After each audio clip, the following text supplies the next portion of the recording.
ఇక మొత్తానికి రేపు మార్నింగ్ స్మాక్ డౌన్ లాస్ట్ అనమాట డబ్ల్యూడబ్ల్యూఈ టీవీలో వచ్చేది. ఇంకా ఎల్లుండి అంటే April 1 నుంచి ఇంకా మనకి టీవీలో రాదు. సో ఇంకా గోల్డెన్ డేస్ అయిపోయినట్టే మనకి డబ్ల్యూడబ్ల్యూఈ విషయానికి వస్తే. ఒకప్పుడు స్కూల్కి పోయి వచ్చి మంచిగా అప్పుడు మనకి లైవ్ రాకపోతుండే. సో స్కూల్కి పోయి వచ్చి ఆ ఇంటికి రాగానే టీవీ ఆన్ చేసి ఫస్ట్ డబ్ల్యూడబ్ల్యూఈ చూస్తుండే, రా వస్తుండే, స్మాక్ డౌన్ వస్తుండే. అది చూడడానికి ఎంత మంచిగా ఉంటుండే అనమాట. అవి టేపుడ్ షోలు అయినా అసలు ఇంకా డబ్ల్యూడబ్ల్యూఈ చూస్తే ఇంకా వేరే లెవెల్ ఫీలింగ్ వస్తుండే అప్పుడు.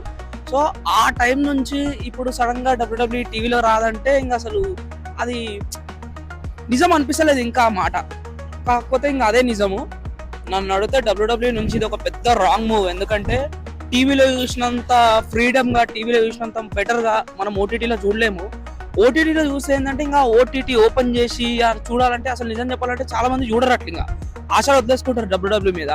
సో డబ్ల్యూడబ్ల్యూఈ బిజినెస్ పరంగా పక్కకు పెడితే అయితే చాలా పెద్ద రాంగ్ మూవ్ అనమాట. అట్లీస్ట్ సోనీ నెట్వర్క్ వాళ్ళైనా కొంచెం ట్రై చేయాల్సింది డబ్ల్యూడబ్ల్యూఈని ఇంకా ఎక్స్టెండ్ చేయడానికి టీవీ రైట్స్. బట్ నిజం చెప్పాలంటే వాళ్ళ చేతిలో ఏముండదు. ఎందుకంటే రైట్స్ ఇచ్చేటోళ్ళ దగ్గరనే ఉంటది కదా అసలు కథ అంతా. సో ఇప్పుడు నాకు తెలిసి డబ్ల్యూడబ్ల్యూఈ ఏమనుకుందంటే ఓటీటీలో చేయడం వల్ల వ్యూవర్స్ పెరుగుతారు అనుకుంటారు. మన ఇండియాలో గురించి వాళ్ళకి తెలియదు. ఇండియా అసలు ఇంకా ఫస్ట్ ఆఫ్ ఆల్ ఎంత కంఫర్ట్ ఉంటే అంత మంచిగా చూస్తుంది. సో టీవీలో ఉన్నంత కంఫర్ట్ మనకి ఏ ఓటీటీ యాప్లు ఉండదు. కాబట్టి ఇంకా వ్యూవర్షిప్ అంతా వాళ్ళు అనుకున్నంత అయితే రాదు. నిజం చెప్పాలంటే ఇండియాలో సగం మంది దగ్గర అసలు నెట్ఫ్లిక్స్ అకౌంట్లే ఉండవు. ఏదో పైరేటెడ్ దాంట్లో దీంట్లో చూస్తాము. అసలు నెట్ఫ్లిక్స్ అకౌంట్ కూడా కొన్ని తీసుకుందామన్నా కూడా అది ఏంటంటే మంత్లీ సబ్స్క్రిప్షన్ ఉంటుంది. ప్రతి మంత్ కట్టాలంటే ఓన్తో కాదు అవి ఫస్ట్ ఆఫ్ ఆల్. సో ఇంకా మనం ప్రతి నెల తీసుకొని చూడాలంటే అది అయ్యే పని అయితే కాదు. సో డబ్ల్యూడబ్ల్యూఈ మన డాడీ ఏజ్ వాళ్ళ నుంచి మనం చూసేంత వరకు వచ్చినాము టీవీలో. ఇప్పుడు సడన్ గా టీవీలో రాదంటే అది అసలు నమ్మశక్యంగా అనిపిస్తలేదు ఇంకా. సో డబ్ల్యూడబ్ల్యూఈ కొంచెం ఆలోచించాల్సింది. అంటే వాళ్ళు ఏం చూస్తారు అంటే ఇంటర్నేషనల్ వైజ్ గా వ్యూవర్షిప్ గురించి ఆలోచిస్తారు, కానీ మన ఇండియాలో అయితే అసలు అట్లా రాదు. వాళ్ళు అనుకున్నట్టు జరగదు. ఎందుకంటే పెద్ద పెద్ద ఓటీటీలు అన్నీ ఎవరు చూడడు మన ఇండియాలో. సో ఇప్పుడు డబ్ల్యూడబ్ల్యూఈ నెట్ఫ్లిక్స్ అంటే అది అంత వ్యూవర్షిప్ అయితే రాదనిపిస్తుంది నాకు. సో మీకేమనిపిస్తుందో మీరు కామెంట్ బాక్స్ లో చెప్పండి. ఇంకా ఈ మధ్య నిజం చెప్పాలంటే డబ్ల్యూడబ్ల్యూఈ మీద ఇంట్రెస్ట్ పోతుంది. ఎందుకంటే సీనియర్ ప్లేయర్స్ అందరు రిటైర్ ఇచ్చేస్తారు. సో అంటే ఒకప్పుడు డబ్ల్యూడబ్ల్యూఈ ఎట్లుంటుండే, పెద్ద పెద్ద స్టేజెస్ ఉంటుండే, పెద్ద పెద్ద ఎంట్రన్స్ ఉంటుండే. ఇంకా పైరోస్ గురించి అయితే చెప్పని అవసరమే లేదు. ఒక్కొక్క రెస్లర్ కి యూనిక్ పైరోస్ ఉంటుండే, అంటే ఫైర్ వర్క్స్. సో ఇప్పుడు అది ఏం లేదు, జస్ట్ బిజినెస్. అంటే స్టేజ్లు కూడా చాలా చిన్నగా చేసేసి, ఒకప్పుడు ఎట్లుంటుండే అంటే ఎంట్రన్స్ బ్యాక్ సైడ్ సీటింగ్ ఉండకపోతుండే, అంటే అక్కడ టికెట్స్ అమ్మకపోతుండే. సో ఇప్పుడు ఏం చేశారు అంటే టికెట్స్ ఎక్కువ అమ్మాలని చెప్పి ఆ స్క్రీన్ సైజ్ తగ్గించేసి ఆ ఫైర్ వర్క్స్ ఏం లేకుండా చాలా సింపుల్ గా అట్లా చేస్తారు.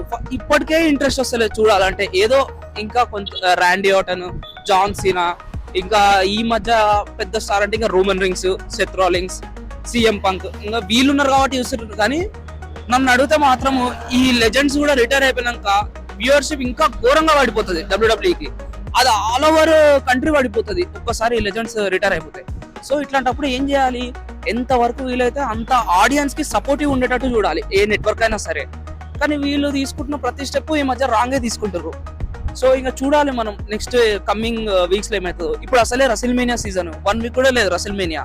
సో ఇప్పుడు సడన్ గా ఓటీటీ అంటే రెసిల్మేనియా కూడా ఎవరు చూడడు చెప్పాలంటే. ఇప్పుడు డబ్ల్యూడబ్ల్యూకి మెయిన్ కంపిటీటర్ ఎవరు? ఏఈడబ్ల్యూ ఒకటి, ఇంకా ఇప్పుడిప్పుడే మళ్ళీ రైజ్ అవుతుంది టీఎన్ఏ ఇంపాక్ట్ రెస్లింగ్. సో ఇట్లాంటప్పుడు ఏం చేయాలంటే డబ్ల్యూడబ్ల్యూ ఆడియన్స్ కి ఫేవర్ గా ఉండాలి వాళ్ళు ఏ నిర్ణయం తీసుకున్నా. అంతేగాని ప్రతిదీ బిజినెస్ లాగా చూడొద్దు. ఆడియన్స్ అనేది బిజినెస్ ఎడకల్ అవుతుంది. ఫస్ట్ ఈ చిన్న లాజిక్ అర్థం చేసుకోవాలి. మీరు కనుక చూస్తే ఏఈడబ్ల్యూ అంటే all elite wrestling ESPN channel వస్తుంది ఇండియాలో. సో ఇంకా వాళ్ళు చూస్తారు అనమాట ఫ్యూచర్ లో ఏఈడబ్ల్యూని కూడా ఇండియా తీసుకురావాలి, ఇండియాలో షోస్ జరపాలని. ఫర్ ఎగ్జాంపుల్ నేను ఎవ్రీ వీక్ డబ్ల్యూడబ్ల్యూఈ చూస్తా. నెక్స్ట్ వీక్ రెసిల్మేనియా ఉంది. ఇప్పుడు నా దగ్గర ఓటీటీ సబ్స్క్రిప్షన్ లేదు నెట్ఫ్లిక్స్ ది. రేపటి నుంచి టీవీలో ఇంకా రాదు. ఇప్పుడు నా దగ్గర డబ్బులు ఉన్నాయా లేదా నేను ఆలోచించుకోవాలి కదా. సో నేను ఎట్లా ఆలోచిస్తానో ఇంకా చాలా మంది రెస్లింగ్ ఫ్యాన్స్ అట్నే ఆలోచిస్తారు. అంటే ఇప్పుడు కొండం అవసరమా ఓటీటీ డబ్ల్యూడబ్ల్యూఈ కోసము అని కొనుక్కుంటుంటారు చాలా మంది. అట్లనే వ్యూవర్షిప్ పడిపోతుంది.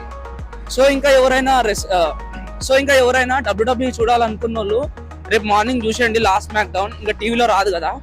టీవీలో అయితేంది, ఓటీటీలో అయితేంది, మేము టీవీలోనే ఓటీటీ రిజిస్టర్ అయ్యి చూస్తామని అనొచ్చు. టీవీలో ఉన్నంత కంఫర్ట్ ఉండదు అని నేను అనుకుంటున్నా. సో రేపు మార్నింగ్ మీరు వీలైతే చూడండి, లేదా రేపు హైలైట్స్ చూసేయండి. అండ్ మీకు ఈ వీడియో ఎలా అనిపించిందో కామెంట్స్ లో చెప్పండి. ఈ వీడియో చూసినందుకు థ్యాంక్ యూ. ఛానల్ని సబ్స్క్రైబ్ చేయండి.